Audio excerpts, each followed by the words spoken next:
நிறைய பேர்கிட்ட பேசுகிறப்ப வந்து இந்த வருஷம் நான் ப்ரொமோஷனுக்காக வெயிட் பண்ணிருக்கேன், அது ப்ரொமோஷன் கிடச்சா எனக்கு கரெக்டாக இருக்கும். இன்னொரு சிலர் பேசும்போது ரொம்ப நாளாக கார் வாங்கணும்னு நினச்சிட்ருக்கேன், கார் இல்லாமல் சரியில்லாமல் கரெக்டாக இல்லாமல் இருக்குது, கார் வாங்கணும். இந்த மாதிரி ஏதாவது ஒரு மெட்டீரியல் இது ஆசை இருந்துகிட்டே இருக்கும், ஃபைனான்ஷியலாக ஏதாவது கெயின் ஆசை இருந்துகிட்டே இருக்கும்.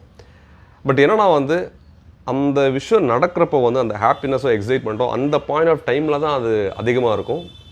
ரொம்ப இம்மீடியட்டாகவே அது போயிடும். அது அந்த ஹாப்பினஸ் ஃபேட் ஆகிடும். டெம்பரரி ஜாய் தான் இருக்கும்.